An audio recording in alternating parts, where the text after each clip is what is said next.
ઘણી વખત આપણે માર્કેટમાં જોતા હોય છે મોટા બંધ થઈ જાય છે વ્યસનના કારણે પ્રોબ્લેમ રહેતો હોય છે ત્યારે ઘણી બધી ઓનલાઈન પ્રોડક્ટો ઓનલાઈન દવાઓ ખાતરીપૂર્વક વેચાતી હોય છે જેમાં લોકો આંધળો વિશ્વાસ કરી અને ઘણા ટાઈમથી તેમાં એવી કોશિશ કરતા હોય છે કે કોઈ પણ દવા કામ આવે તો મોઢું ખુલે તો આપણે એના વિશે આજે વાત કરીશું કે માની લો કે તમારું સોપારીના લીધે મોઢું બંધ થયું છે તો એમાં કોઈ દવા કામ ઇઝીલી નથી આપતી એની પાછળનું કારણ એવું છે કે તમારે પહેલાં સમજવું જોઈએ અથવા તો જાણવું જોઈએ કે હકીકતમાં સોપારીના લીધે જ્યારે મોઢું બંધ થાય છે ત્યારે એમાં કઈ રીતે મોઢામાં શું ફેરફાર થવાના લીધે તે ફાઇબ્રોસિસ બને છે શું કામ મોઢું બંધ થાય છે તો તેના વિશે આપણે ડિટેલમાં વાત કરીશું તો તેમાં સૌથી પહેલાં જાણીએ કે ફાઇબ્રોસિસની ઇટિયોલોજી એટલે કે એ ઉત્પન્ન કેવી રીતે થાય છે મોઢામાં તો જે સોપારી હોય છે એ સોપારી આપણે ગલોફામાં મૂકી રાખવાથી એક પ્રકારનું ઇરિટેશન કે જે સપોઝ કે માની લો કે આપણને કોઈ પણ જગ્યાએ વાગી ગયું અથવા તો કોઈ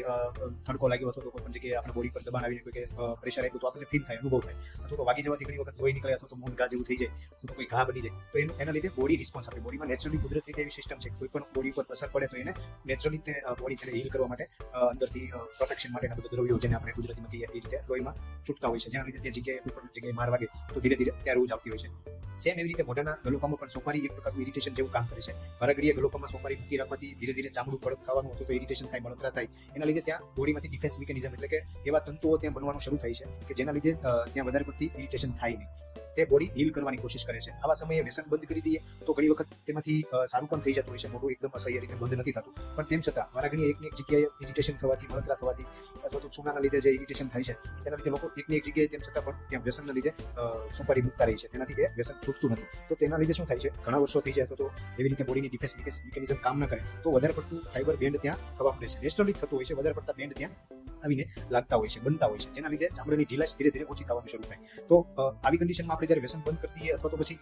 પ્રેક્ટિસ કરવાનું શરૂ કરીએ તો ઘણી વખત રોજ આવતી હોય છે એમાં કોઈ દવા લેવાની જરૂર નથી હોતી બોડી એની જાતે જ એ બધું પ્રોટેક્શન આપે છે આપણને પણ એકદમ મોટું જ્યારે બંધ થયું હોય ઘણા વર્ષો થઈ ગયા હોય એક આંગળી બે આંગળી અથવા તો મોટામાં ચલન એવું બધું શરૂ થતું હોય ત્યારે પણ ઇરિટેશન કન્ટિન્યુ સોપારીના લીધે ઘણા લોકોને થતું હોય છે તેના લીધે ફાઈબર એકદમ વધી જાય છે હવે ત્યાં ફાઈબર વધી જાય એટલે શું છે કેવી રીતે આ વસ્તુ શક્ય બને છે એમાં કેમ દવા કામ નથી આપતી તેના પાછળનું કારણ આપણે જાણીએ તો તેમાં તમે સૌથી પહેલા જોઈ શકો છો કે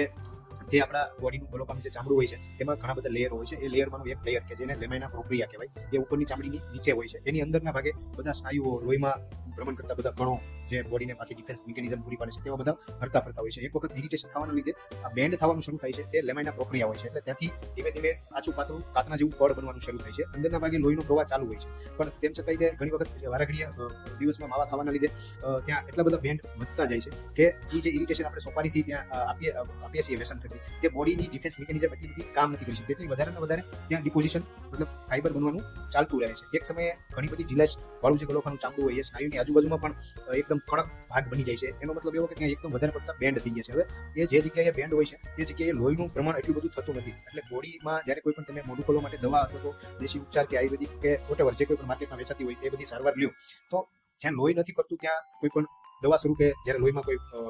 મિક્સર ન બને ત્યાં સુધી તમને કોઈ ઇફેક્ટિવનેસ મતલબ રિઝલ્ટ કે પરિણામ મળવાનું નથી તેનું આ મેઇન કારણ છે કે ફાઇબ્રોસિસમાં બેન્ડ થઈ ગયા હોય છે એ બેન્ડમાં કોઈ પણ જાતનું લોહીનું પ્રમાણ હોતું નથી ઓછું થઈ ગયું હોય છે એના લીધે કોઈ દવા કામ નથી આપતી એટલે તે સમયે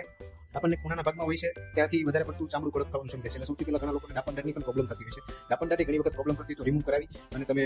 એ પ્રોબ્લેમને મટાડી શકો છો ઓછું કરી શકો છો પણ સાથે સાથે વ્યસન બંધ કરવું ફરજિયાત બની જાય છે અને એ જે બેન્ડ થઈ ગયા હોય છે તે બેન્ડમાં કોઈ પણ જાતનું લોહીનું ભ્રમણ ના થતું હોવાથી કોઈ પણ દેશી દવા કામ આપતી નથી કોઈ પણ માર્કેટમાં વેચાતી દવા કામ આપતી નથી આ એનું મેઇન કારણ છે કે બેન્ડ જે હોય છે તેમાં લોહીનું ભ્રમણ ઓછું થઈ જાય છે વધારેનું વધારે બોડીની ડિફેન્સ મિકેનિઝમ ત્યાં ફાઈબરનું ડિપોઝિશન કર્યા જ કરે છે જેમાં એકદમ વધારે પડતું થઈ ગયું હોય છે તેના તે લોકોના મોઢા સાવ પીડાઈ જતા હોય છે બંધ થઈ જતા હોય છે અને ખેંચે કે ખોલવાની કોશિશ કરે તો પણ બધું ખેંચાતું હોય એવું લાગે છે અને જે ગાલની ઘણી વખત ઢીલાશ હોય છે એમાં જે મેં વાત કરી કે અંદરના ભાગે જે લોહીનો પ્રવાહ હોય છે ત્યાં સુધી બેન્ડ બની જાય એટલે ગાલ પણ ઘણી વખત ખોડાઈ જાય છે એકદમ પાતળા થઈ જાય છે એમાંથી તે વધારે પડતું આગળ વધે તો હોઠે ઘણી વખત પાતળા થઈ જતા હોય છે જીભે તે પૂરતી મોઢામાંથી બહાર ના થઈ શકે કાઢી શકે બગાસું ખાવામાં પ્રોબ્લેમ પડે એકદમ પૂરતું ઓક્સિજન મળે એટલા માટે આપણને ઘણી વખત ચાલુમાં કોઈ પણ એવું કામ કરતા હોય તો બગાસું આવતું હોય છે એ બગાસું પણ એ ખેંચીને મોઢું ખોલી ના શકે એવી રીતે પ્રોબ્લેમ થતું હોય છે એટલે ધીરે ધીરે મોઢું બંધ થવાનું શરૂ થાય ત્યારે થાય છે શું કે પછી ખોરાક ના આવી શકે દર્દી પૂરતું જમી ના શકે એટલે ધીરે ધીરે શરીરમાં પણ નબળાઈ આવવાનું શરૂ થાય છે તો આ એક આખી સિસ્ટમિક પ્રોસેસ છે એ આપણે કોઈ આટલી હદે બંધ થઈ ગયેલું મોટું હોય તો એને કોઈ દવાથી કે પેલી આટલું બધું આપણે જે નેચરલ એનું ચામડાની જે ઢીલાશ હોય છે એ ક્યારેય પાછી નથી લાવી શકતા એટલે આખું સમજવું જરૂરી છે કે આવી કન્ડિશનમાં ક્યારેય પણ દવાથી ઇફેક્ટિવ રિઝલ્ટ મળતું નથી મોટું ખુલતું નથી થેન્ક યુ માહિતી કામ લાગે અને સારી લાગે તો લોકો સુધી વધારે શેર કરજો અને અવર જવર આપણી આજુબાજુમાં કરતા લોકો અને આપણા સગાવાલા મિત્રો ઘણું બધું વ્યસનનું પ્રમાણ વધી ગયું છે એને બધા સુધી શેર કરજો અને ચેનલને સબસ્ક્રાઇબ કરવાનું ભૂલતા નહીં અને સાથે સાથે કોઈ પણ ફ્રી કન્સલ્ટેશન માટે આવા પ્રકારના કોઈ પણ રોગ અથવા તો મોઢાની લગતી કોઈ પણ બીમારી હોય તમે સીધો આ નંબર ઉપર કોન્ટેક્ટ કરી કન્સલ્ટ કરી શકશો થેન્ક યુ